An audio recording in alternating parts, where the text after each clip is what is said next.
রাজধানীর চীনমৈত্রী সম্মেলন কেন্দ্রে জুলাই গণ অভ্যুত্থান স্মরণে জাতীয় ঐক্য ও গণতান্ত্রিক অভিযাত্রা নামের কর্মসূচি পালন করছে বিএনপি। সেখানে আছেন সহকর্মী শাতিলা শারমিন। সরাসরি যাচ্ছে তার কাছে। শাতিলা, চীনমৈত্রী সম্মেলন কেন্দ্রের এখনকার অবস্থাটি দেখাচ্ছি। আসলে এখানে এসে জড়ো হয়েছেন যারা ঢাকার বাইরে থেকে এসেছেন, অর্থাৎ ঢাকার বাইরে থেকে বিএনপির বিভিন্ন অঙ্গ এবং সহযোগী সংগঠনের নেতৃবৃন্দ কিন্তু এখানে এসে জড়ো হচ্ছেন। আর সবচেয়ে বড় কথা, আপনারা দেখতে পাচ্ছেন যে বাংলাদেশের যতগুলো বিভাগ আছে, অর্থাৎ বিএনপির যতগুলো বিভাগীয় নেতাকর্মীদের যে অংশটি রয়েছে তারা আলাদা আলাদা নামে বুথ করেছে, অর্থাৎ স্টলগুলো দিয়ে তারা সাহায্য করার চেষ্টা করছে জুলাই আগস্টের গণ অভ্যুত্থানে যারা শহীদ হয়েছেন সেই শহীদ পরিবার যাতে সহজে তার বসার স্থানটি, তার জায়গাটি খুঁজে পায়, এবং যে শহীদ পরিবাররা আসবেন তাদের এক ধরনের আমন্ত্রণ জানানোর জন্য উপহার সহ কিন্তু এই স্টলগুলো সাজানো হয়েছে।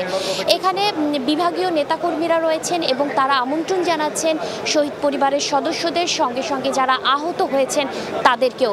বলে রাখি, এই কর্মসূচি বিএনপি শুরু করছে 1 জুলাইতে এবং আজকের আলোচনা সভার উদ্বোধনের মধ্য দিয়ে আসলে 36 দিনের একটি বিশাল কর্মসূচি শুরু হতে যাচ্ছে। বিএনপির পক্ষ থেকে যে কর্মসূচিটি শুরু হয়েছে, আসলে আনুষ্ঠানিকভাবে যে কর্মসূচিটি শুরু হতে যাচ্ছে সেই শুরু হওয়া কর্মসূচির মধ্যে আসলে তারা 22 ধরনের বিভিন্ন আয়োজন নিয়ে সাজিয়েছে এই 36 দিনের কর্মসূচি। তার মধ্যে রয়েছে আলোচনা সভা, রয়েছে শহীদদের স্মরণে নানা রকমের উদ্যোগ, রক্তদান কর্মসূচি, বৃক্ষরোপণ কর্মসূচি, ফুটবল টুর্নামেন্ট, রয়েছে ডেঙ্গু এবং করোনা সচেতনতা থেকে শুরু করে গণসংযোগ কর্মসূচি, রয়েছে চিত্রাঙ্কন প্রতিযোগিতা, গ্রাফিতি অঙ্কন, নাটক, এবং এই যে নানা ধরনের কর্মসূচির মধ্য দিয়ে তারা আসলে জুলাই আগস্টের শহীদদের স্মরণ করতে চাচ্ছেন এবং যে বার্তাটি দিতে চাচ্ছে দলটি সেটি হচ্ছে জুলাইয়ে যেমন সবাই ঐক্যবদ্ধভাবে স্বৈরাচারী সরকারের বিরুদ্ধে যে আন্দোলন গড়ে তুলেছিল সেই ঐক্যতা, সেই অভিন্নতা জাতির ক্ষেত্রে, দেশ গঠনের ক্ষেত্রে যাতে ধারাবাহিকভাবে চলমান থাকে।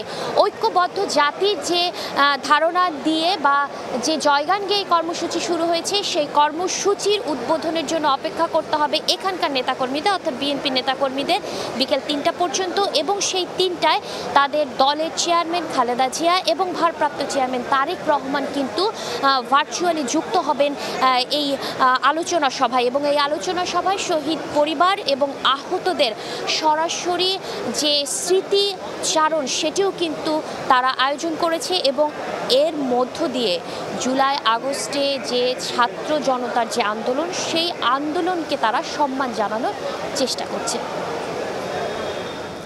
সরাসরি যুক্ত ছিলাম বাংলাদেশ চীনমৈত্রী সম্মেলন কেন্দ্রে।